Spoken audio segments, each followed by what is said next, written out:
everyone. Welcome to another episode of EngageCast. Today we have somebody very interesting and very special. We are in conversation with Devam Saxena, who is the Group CRM Lead for Alshaya. Devam is based out of Dubai, and he is going to be talking to us about CRM, what it actually means in today's consumer business space, and what he is doing right now as a growth strategy for the GCC region. Without further ado, I will let Devam talk about his role, what he is doing in his company right now, and what Alshaya is. Devam, please. Hi guys. Hey Priyam, thank you for such an introduction. Interesting indeed. But so I have been here in Dubai for around 10 months now. I've been working with Alshaya. Alshaya is one of the largest retail chains here. It's approximately having 92 brands in its umbrella and been more than 100 years into the business. One of the major retailers you'll find here. And as far as my role is concerned, it is around the e-commerce vertical that they have started off recently. Because as a part of the overall, managing of the brands that we have, the 92 of them, we have also started off handling their e-commerce business, which is more like their e-retail business online. So that's what we are handling. And my role works on the overall strategy of CRM, retention marketing, and towards any sort of promotion, automations that we do around it. That's what I handle here. Presently, we are setting up the team in the very, very initial phase of setting it up. But been a very good experience so far. So before that, I was in India. I was working with Foodpanda for around 3.5 to 4 years, and I was leading CRM there.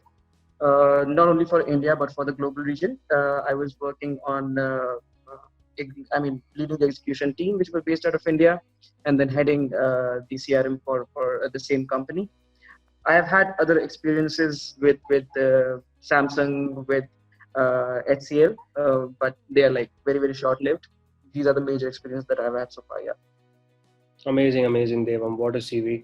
I think you are the in-house CRM expert, at least as far as I am concerned, considering the amount of work that you have done and the different geos that you have seen. Fascinating, definitely, when it comes to CRM. I'm sure you will have a lot of amazing points to share. So Devam, talking a little bit about what Alshaya is doing, what you are trying to achieve over there. You've mentioned 92 brands in the fold of Alshaya. That is absolutely insane. Can you share a few brands, few notable names over here that you're working for? Sure. I can definitely add that. So we have brands like H&M, Starbucks, we have Mother Care, we have Foot Locker. So if you look at the overall purview of brands that we have, we do have brands starting from luxury, we have lifestyle, we have food, we have everything that you can think of, almost everything that we can think about when it comes to B2C segment of customers. But when it comes to e-commerce, we are still growing. We've started off with a few brands and going strong for the last around 2 to 3 years. Now even further with a lot of more brands in the kitty for the next year coming up. Amazing. As a CRM expert, Devam, you must be expected to bring about a lot of insights from your prior experiences and from the knowledge that you possess. The idea is to grow all of these 92 brands and take them to higher levels, of course, in a completely new geo like, say, the United Arab Emirates for that region.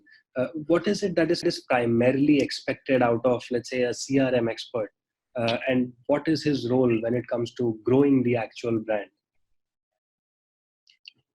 So Priyam, as I had told you, we are right now at a very initial stage of setting up the marketing as well as e-commerce for these brands. One good thing about these brands is because these are established brands, we have a lot of insights which we have from their global teams, and we get to interact with them every other day from UK, from US, and these are very, very developed geographies when it comes to e-commerce. So there are very valuable insights that we get from there. As far as CRM is concerned, because this is the initial stage, we take some time to develop the database, to start talking to the customers. It's very important for us to set the first foot right. If you talk about any customer who's coming for the very first time to the website, almost everyone who's coming right now to the website is new to the idea of buying online on these brands. So definitely we have to create the best environment for them. It's just like, creating a sort of an environment for somebody who has just come into your life, and you want to just give them the best of everything. That's what the basic idea behind CRM for Alshaya is at this point in time. True. Although we do have a very, very strong hold on the retail side of things, and definitely we do have established the processes there. As far as e-commerce is concerned, it's a very, very nascent field for us to start off with, and obviously they expect us to come up with a lot of experience from our background and support them in the initial stages and building up things from scratch. Awesome. So the one thing that is coming into my mind, and I'm sure so many people must have asked you this question already. You have worked in different geos, and India primarily, such an exciting geography when it comes to consumer behavior. You experienced that when you were a part of Foodpanda, and now you are in a completely different geo with very different consumer behavior. What are the most striking aspects when it comes to differences? If we talk about consumer behavior, what are the things that stand out when you compare the GCC region to, let's say, India? So, Priya, frankly speaking, so far, our focus regions that we have, like UAE, like KSA, and Saudi Arabia, and we have a lot of foothold in Kuwait. Out of all the regions, when it comes to UAE, I have found a lot of similarity from it with India.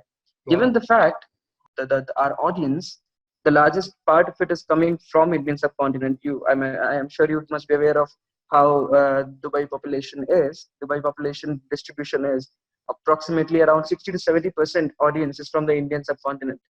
And then we have a few people coming from the European regions, from US, and as well. So it's a cosmopolitan, just like any other, although in India we have the local population is the maximum percentage. Here we have a very, very cosmopolitan sort of a culture dominated by the Indian or Indian audience. So a lot of similarities. But when it comes to regions like Saudi Arabia and Kuwait, things are quite different because there the local audience is quite a lot. So in India, although at Foodpanda we were very, very localized, we never thought of starting off something which was, although Hindi helps, Hindi does help, but the local language is not adopted that well in India as it is in these regions. So Okay. the localization becomes one of the most important things that we need to focus on here.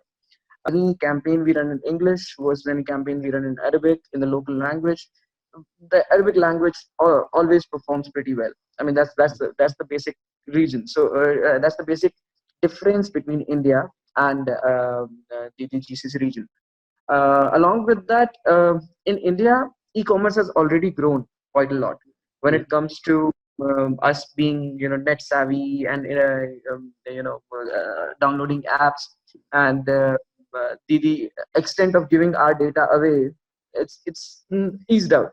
Here in the GCC region, things are a little different. People do not give away their data easily. Okay. So when it comes to GCC, we have seen a lot of traction coming from the third party apps. Although we do have even the government here, Dubai, for example, has been focusing on creating apps for the people, for the users. We have public transport apps. We have simple things like you can pay your tolls on the app. So these things they're generating. They're creating a lot of awareness about the mobile environment for the customers to be able to go more net savvy, and that has actually helped Dubai as a place, at least Dubai, which is the major contributor towards the buying behavior in UAE. This is something which has actually made the customers move to internet. for buying. I mean, one basic difference if I want to have between India and the GCC, if I'm talking about population of Delhi, we have 30 million population in Delhi, such a small place. You talk about Dubai, which is around 10 million peoples. Delhi is 3 times of Dubai. But if you look at the footfall in the Dubai Mall or Mall of Emirates, that is much more huge than what you will find in any of the malls in Delhi or Gurgaon. So for the aspect is that we tend to go online. We tend to do a lot of things which are there online, but buying here in GCC still is retail quite much. So even though we are growing online, the major share has always been from retail side. So India I'll say, is a sort of grown market when it comes to e-commerce, while GCC still is growing. It's in mid of, I'll say, when compared to India, it's early, I'll say, maybe towards the later half of 2000 and between 2005 and 2010, somewhere it still is there. VGC is growing, so that's the major opportunity for a lot of players like Noon, like Souk. One of the reasons why obviously Amazon took up Souk here, because there's a growing area, and that's what is obviously very fascinating for us as CRM professionals to start implementing at this stage, which is the early stage of CRM here.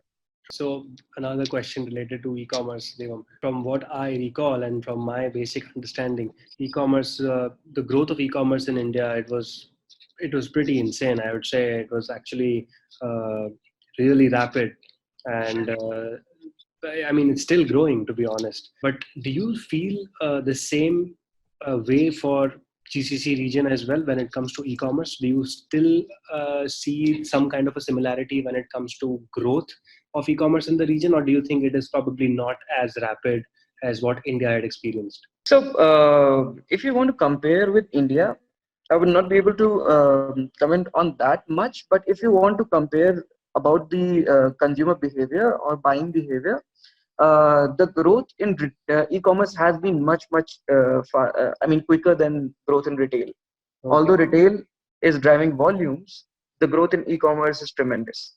Mm-hmm. So that is why, I mean, that is what would lead to this point where I would say that right now is the time when all the e-commerce giants have to pull up their sleeves and get a business, because right. E-commerce here in Dubai right now is, or in fact overall GCC is right now in the growth phase. So although when it comes to India, we saw sort of an e-commerce explosion somewhere in 2012, 13, 14. It was like really growing very fast. When compared to that, GCC still has to see that explosion, but it's coming. It's underway. So another insight and another observation, rather, I'd share is I strongly felt that growth of e-commerce in India was because of the deep discounts that were driven by the e-tailers, right? Amazons and Flipkarts, and the kind of insane discounts that they brought to the consumers was absolutely unheard of. And physical retail could not match that. But mentioned that the growth of e-commerce compared to growth of retail in at least Dubai has been phenomenal. There's no comparison. It's been growing like crazy, right? Is there a similar insight over there as well when it comes to the growth of e-commerce in Dubai because of deep discounting, or is there something else which is deeper, that goes beyond discounts when it comes to the growth of e-commerce in the GCC region? In our case, I would say that we do have, as a company portfolio, there are brands which are very discount heavy. There are brands which do not have anything to do with discounts. They go for full price. And once in a while, they'll come up with something which is going on retail, through online. So yeah, so there is a sort of similar things going on retail and also on e-commerce. But obviously, the growth on e-commerce actually tells us that people here are going for a bit of when in India was to get more discounts and get cheaper. Here it's more about customer expecting you to, if you're delivering something at home at the same price, that's something which people would want to go for without, even if you're not giving them that discount, they might get a better discount somewhere on retail. But that service is something which still, this is something which has always been a question in my mind, as you also talked about it, that deep discounting was initially one of the major drivers, while the service should have been, which actually has led to downfall of certain companies and uprise of different companies just focusing on service. Service is something which helps you in a long run, while discounting might give you the initial trust. If the customers do understand your service is not up to the mark, they'll not come back to you only for discounts. Sure. While when you talk about GCC, obviously the growth of e-commerce is primarily led by the sort of service that you're providing them, the ease of ordering from home. That's the basic idea. You can buy from home. That's one of the major things that people like about e-commerce here in GCC, unlike our geography, which the sort of explosion that we saw long time back. Yeah. Amazing. I think that is probably the most interesting bit of factual information that you have shared, where the service is actually the biggest driver and not deep discounts. That's probably the biggest reflection of Geo when it comes to GCC. Now, one question that is connected to this, and it's coming to my mind right now, is that initially, of course, since physical retail was so popular in the region, concept which was very different, or rather the exact opposite of physical retail, was e-commerce. How difficult was it to popularize that in the region where consumers were not really that open to change, and getting them to transact for the first time in e-commerce? I'm sure that must have been a little difficult. Is it still difficult? And if it is, what are brands doing right now to fill that gap, or rather to make them take the plunge? I don't think that is one of the difficulties that brands are facing at this point in time, because the customers who are there, as I told you, the ease of ordering from home. At the same time, one of the major drivers here of the geography, the GCC geography, is the infiltration of the people from all the part of the world. So if you talk about people coming from India, people coming from UK, US, they have experienced e-commerce before. Right. And even if it is new, they are themselves driving what they have seen before. So it's not a new concept altogether. It's not something which you have to really enlighten people with, that there is e-commerce. People know about it. It's not that tough to make them like imagine something that you can order a pair of shoe from your phone and you'll get it at home. It's okay. Everybody knows about it. The basic idea is to be able to, when at the ease of home, you're getting something, you'll be able to return it. You'll be able to easily, so certain things, as I told you, as a part of the service, the better post-purchase behavior that you give them. So those things lead the aspect of the growth of e-commerce here. Although discounts do drive, as I'll definitely not deny the fact that when you give discounts, you do get people to buy things. But obviously, and in a long run, they would look for something. If somebody has a problem with a product, they cannot return it to you. They would not come back to you. Absolutely. So those things are the important things. You should be always keeping in mind that there is a service behind it. There is a post-purchase behavior that you have to keep in mind. And those are the major drivers when it comes to GCC. Super. Right, now comes a question about engagement. So Devam, according to you, what kind of consumer engagement works in the region when it comes to, let's say, web and mobile? Very much similar to India. If you look at even the websites, not talking about the apps, distribution is 80-20 always. It's like mobile is always 80%, 20% people come from the web. So everything which you do on mobile actually helps you a lot. The concept of a web push, for example, as launched, is something which allows you to reach out to the customer on their mobile even if they don't have the app. Such things actually work out pretty well. Something from Saudi Arabia specifically, I've seen the people adopting web push as a channel of communication much more than any other communication channel. So email, SMS, web push is something which is growing tremendously there. For a brand, yeah. So that's something which I've seen. So anything and everything you do on mobile is what will help you out. And at the same time, as I told you initially, in GCC, localization bit is also very important. You talk about the population, a lot of population, even if it's coming from outside GCC, there are a lot of people from Egypt. There is a lot of population which is locals. So they do respond to Arabic language really well as compared to English. So localization is something, being more, having good mobility platforms. At the same time, also, up to a certain extent, I have seen loyalty programs, which obviously are a form of gamification.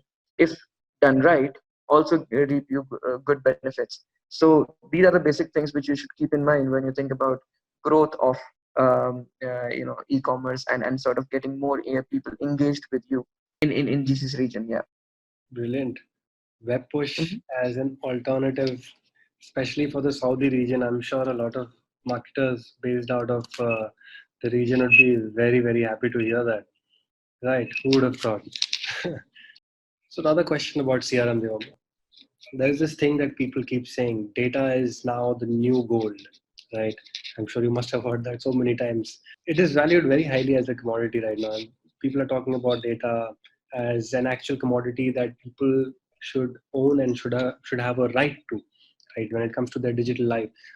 But of course, as far as e-commerce is concerned, as far as the customer experience is concerned, how is this data helping you create better experiences for the end consumer when it comes to, uh, let's say, a brand that is trying to go online in a big way?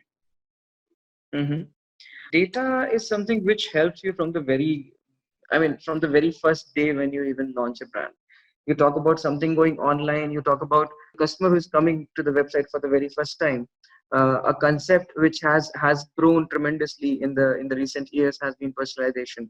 Although that's something which gives the customer more control over their data. This is something which has been imbibed as a part of the getting online and going using Facebook, going using Google.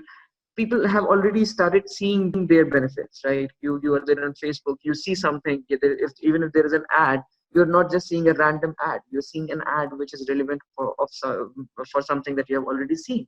Or Absolutely. maybe it actually helps you to get back to the website, and probably buy a pair of binoculars which you always wanted to, which Absolutely. otherwise you wouldn't have remembered altogether. So these experiences have actually now made the customer more aware of what benefits this provides. And at the same time, it's something which is important for us to data with us. It's actually empowering us to reach out to the customer with relevant information and relevant target. From a marketer's perspective, data is gold. From a customer's perspective, even though certain words around GDPR have started making them more aware that their data is going somewhere, but I don't think that has created a hindrance in front of the marketers. So yeah, that's the basic thing. Yeah. I agree with you, Devam. I think that's the next big debate right now. A lot of people are having that. I recently read a Google report. I don't really remember the number, but the statistics said there's uh, X percentage of people expect brands that they love and purchase from. They expect these brands to know their tastes and preferences so that they can be served with personalized recommendations. So, and at the same time, there are a lot of these naysayers who believe that data should be closed off and it should not be shared with brands, and definitely shouldn't be shared amongst brands to kind of uh, make commerce out of their data. So I think, yeah, the data conversation will continue to happen, and I totally agree that it is the most kind of important commodity right now for consumer businesses. Absolutely. Which brings us to the next question, which is about, I'm sure this is something you hear at least 15 times in a day, called CLTV. Mhm.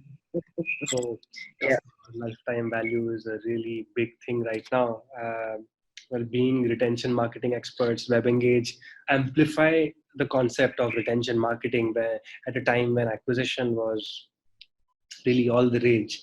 Uh, what is it that you guys are doing right now when it comes to maximizing the CLTV for for your brands, for your consumers? And considering the fact that you are looking after 92 of them, I'm sure the strategy can't be a vanilla, good for everyone, kind of a one shoe fits all kind of a thing. I'm sure it must be very complex. Well, what is it that you guys are doing right now?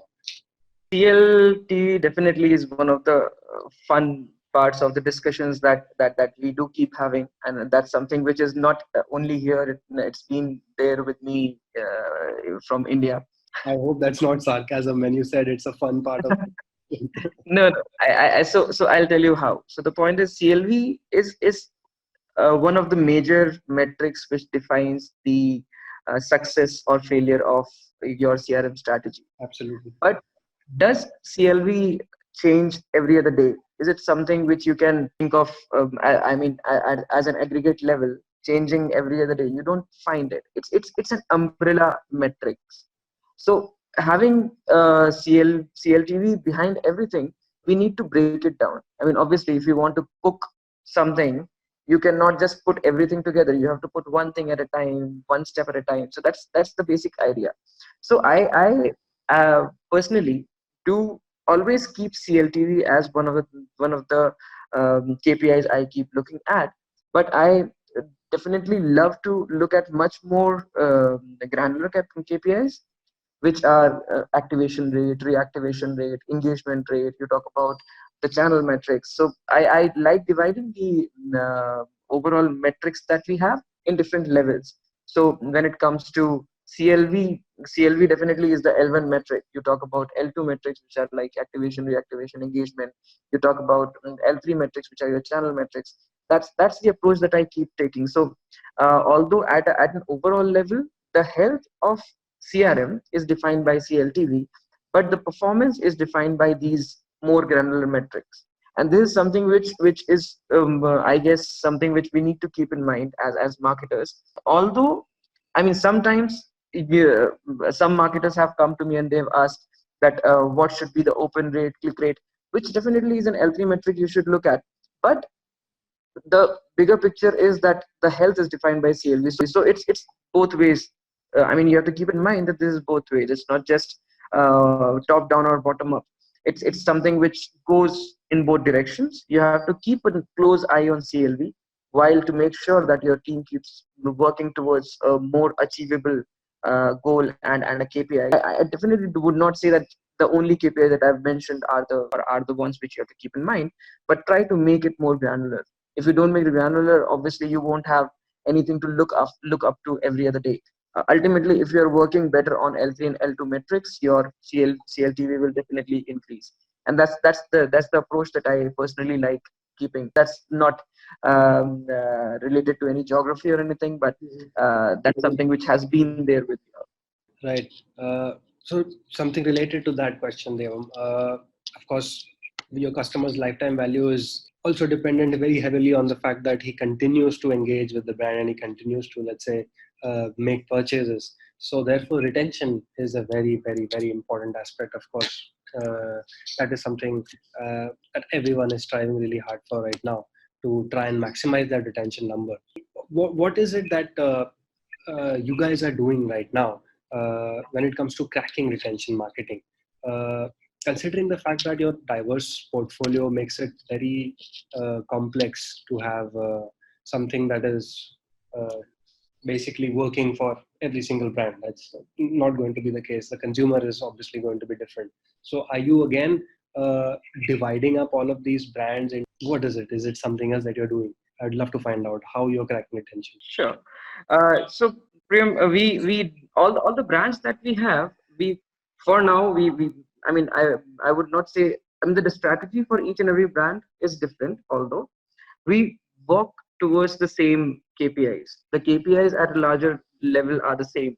Comes to activation rate, reactivation rate, retention rate, engagement rate, all these rates are different for the brands. Probably the customer behavior is a little different. For example, if you talk about a customer who is buying furniture, you know that the customer will not buy a furniture from you again within the next 3-4 months, but probably he'll come back again sometime later, versus somebody who is buying a shampoo from you. or somebody who's buying a perfume, you know that every other month you would need to you would need a refill. So that's something which you have to keep in mind. The customers are different, and definitely the approach towards each and every brand has got to be different. But when it comes to, obviously, at this stage, the stage that we are at, as I told you, we are starting off, we are at the initial stage. And for this, I would like to give you an analogy from the article that I wrote uh, about CRM being a love story. I still have to write part two for that, but yeah. So what I've tried to speak there, I would just try to give you an example from there. So in the initial stages, when you fall in love, when you find somebody for you, what you want to do at that point in time, you might not be able to meet the person every other day. You might not be getting their attention as much. So you would try to create an environment to make sure that wherever they are coming, they get what they want.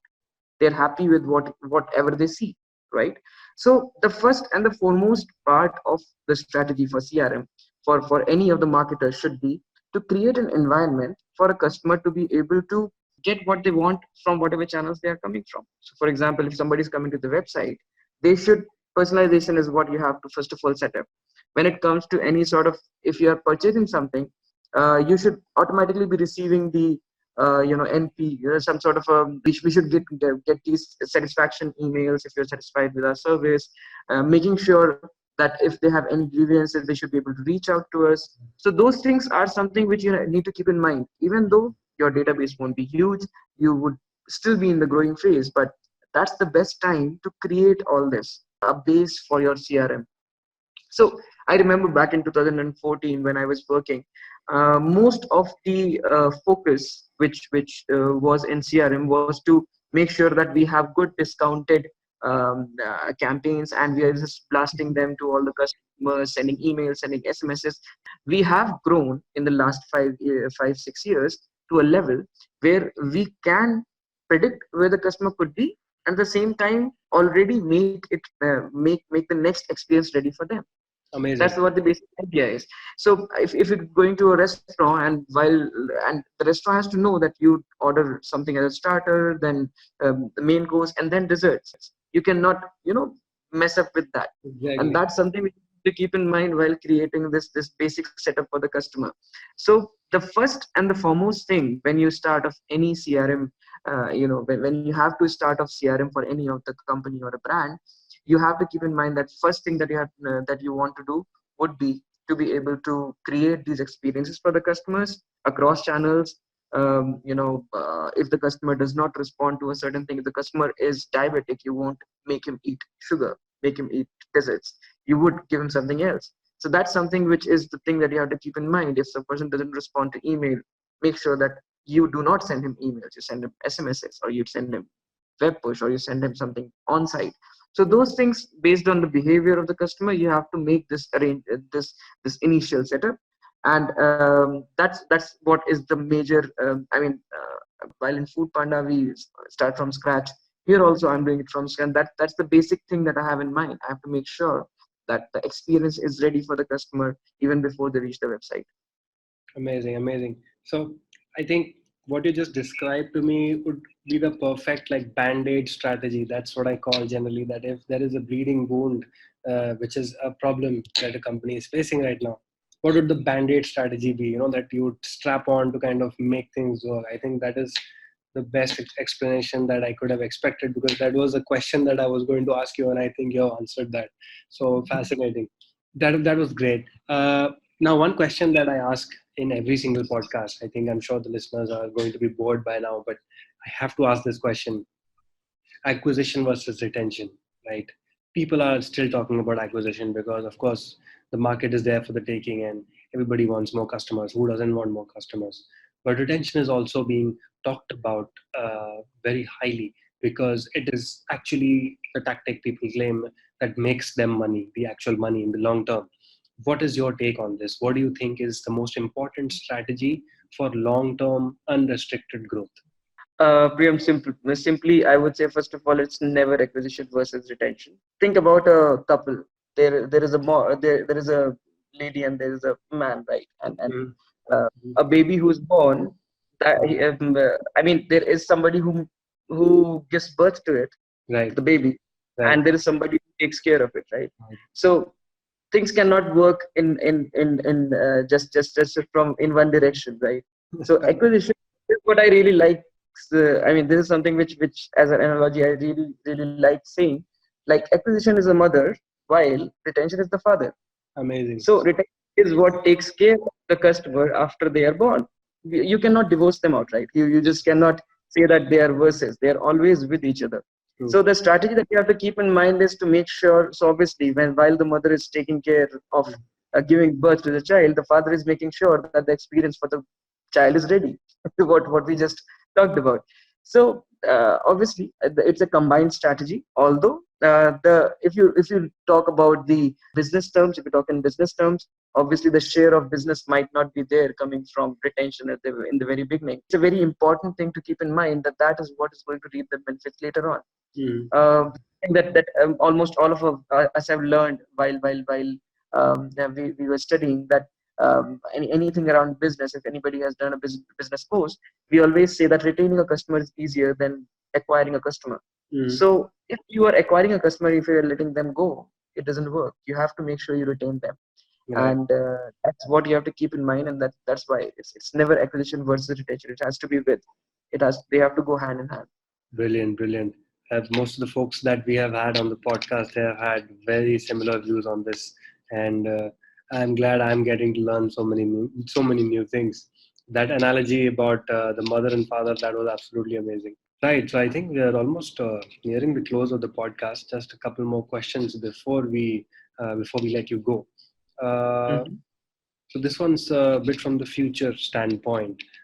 What do you think are going to be the key drivers of growth uh, for online commerce, for e-commerce in the GCC region when it comes to customer experience?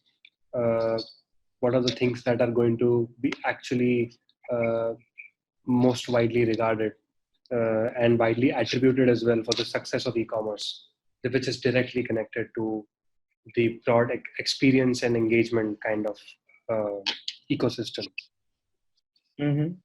Although I do not like to speak a lot of jargons and sort of buzzwords, but I would say gamification is the next thing that we have to actually still tap. Mm-hmm. You talk about a lot of brands, a lot of companies, they are coming up with loyalty programs. True. Loyalty program definitely is the way how you gamify the experience for the customer. Mm-hmm. You have to make sure that you choose the correct game for that. Right. So if you're aware of how games are, there are two types of games. You find there are certain games of skills, there are certain games of and there is a game of chance, right? Mm-hmm. You have to make sure that what you choose out of those to create a loyalty platform, loyalty environment for the customer is according to what your brand is and what your brand looks forward to. Although I mean, game of skill is something which makes sure that the customer, whenever he comes to you, he gains something. Something that most of the airlines are doing, this point system, the credit cards are doing. So that's like a game of skill. When it comes to game of chance, there are things like lottery, Right. which has another charm. So you have to you need to make sure that based on your own geography, what Right. works well. Right. Yeah. So when it comes to GCC, I've seen the game of skill working much more. I've seen some, in certain cases, game of chance works well, while game of skill also. I mean, with the rising of a lot of loyalty programs coming in with on based on points, I've seen that that is also growing in. So next thing, if you talk to me about it, I would say try to crack gamification. But it's not just about creating games; it's about creating an environment Right. from what it would be. So Right. that's the next big thing. Initially, we had silos in different channels that we have had for communicating with the customer. It's more about going customer, or I mean, talking to the customer on multiple channels, so that you do not create fatigue. So multi-channel strategy, gamification, and one of the major things that we initially talked about, personalization. That's something which is going to be a pay way for the brands to reach out to the customer in the most I'll say in the best way and the most convincing way, so that the customers also respond to you well, and the interaction doesn't go just haywire. It is directed towards a certain goal. That's the basic idea. Yeah. Amazing, amazing. Thank you for Mhm. summing that up so wonderfully. Uh, I completely agree, especially with the personalization point. Regional language has always been the uh, go-to strategy for so many consumer brands, and I think that will continue to dominate in the region most definitely.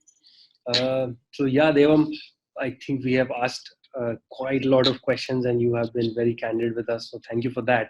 But before we let you go, there is one last section that we want to run by you. It's called our Express Round. This is the fun section, so you can relax. Okay. We are just going to ask you a couple of questions, very normal questions. The idea is to Uh-huh. have you answer them in 5 seconds or less. So ready Oh when my you God. Sure. question number one. Do I have choices? Do I have choices, or is it like just a straightforward subjective question? It's a very random, normal question. You'll find out. Don't worry about it. So, question number one, Devam, if you were not a marketing professional, then who would you be? Singer in my lifelong goal that I really wanted to be a singer someday, but it didn't work out well for me. So I'm here. Amazing, amazing, amazing. So glad. I'm not going to ask you to sing a song, so don't worry. Obviously not. If Devam is not working, then what is Devam doing? Okay, so that's like what I'm doing at this stage, right? So Yeah, yeah, if so you're not I working, generally, if you're working, you're of course working, busy with work. But if you're not working, what do you do in your free time? Netflix and parties. Netflix and parties. Nice, cool, cool, cool. Very nice. I see Dubai life is treating you well. So tell us about your dream job. What is your absolute dream job that you would want to do? I so one of the sectors that I really wanted to explore and I wanted to go into, though yet I've not been successful in doing that. I would want to get into educational sector. That's something which has always intrigued me. I myself have been a teacher before, but I really like the idea of educating the people and also seeing how it works as a business. So if uh, that's something where if things work out well, sometime you'll find me in some educational institute doing something. I'm not sure what, but that's what my end goal would be. Excellent. Very noble cause. Very nice. A life quote that you stand by. Be in the system to change the system. Nice, nice. Who is that by? That's I don't know. I mean, this is something which I have not heard from anybody specific. Somehow, I probably have inherited it from my mom. Oh wow. Sometimes I've heard her saying this, that if you want to change the system, try to be in the system. If you cannot Absolutely. survive in the system, you cannot change it ever. Couldn't agree more. Absolutely. And the very last question. Your idol with respect to your profession or even otherwise, anybody that you really look up to. I mean, my mom. She's been the one who has been the strongest pillar for me all through my life. She is the one who. I mean, without her support, obviously, without a mother's support, nobody is just a nobody. Everybody is just a nobody. I couldn't find any other idols so far in my life, but yeah, I definitely want to probably have a couple of more sometimes. But Mm, for now, I always bank on my mom for being my sure. That's really nice. That's really sweet. All idol. right, that brings us to the end of the express round and the podcast as well. Thank you so much, Devam, for agreeing to do this. Thank you for the wonderful conversation as well. I had a really good time. Some really insightful conversation as well. It was phenomenal. Thank you, Priyam. It was a pleasure. It was a real pleasure talking to you guys. So, Devam, my colleague Ashna wanted to ask a really nice question. I think I should definitely ask you that. Um Mhm. is there any advice that you would like to share with somebody who is trying to make it big in, let's say, the CRM space or retention marketing or engagement or just marketing in general? What would that advice be coming from you? When it comes to an advice, I would ask them to be experimental, Hmm. because there have been certain I'll say pillars of the old CRM days, which actually would push you to do certain things which are like sending just communicate with the customer, just try to get them back, come what may. But I would just want the marketers to be experimental with what they're doing. At the same time, be focused on the customer than being focused on the business, because uh, there are a lot of people in the company who are anyways trying to sell. So that we have a sales team for that. We have a full blown marketing team to push out things. But you are the custodians of customers in the company.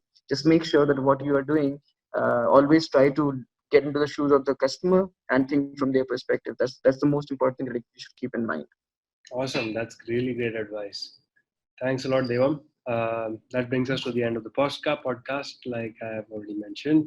Uh, I hope to do more such amazing episodes with you. I hope we can get you in for a webinar as well really soon. But yeah, thank you for giving us your time. I see it's getting dark in Dubai as well. So yeah, all Sure, best. Prem. Looking forward to that. Thanks a lot, Devam. Have a good day, and I'll be sharing the transcript and the videos and everything once this is done. Cool, cool. We look forward to that. Cheers. Thanks, Devam. Take care. Yeah. Bye.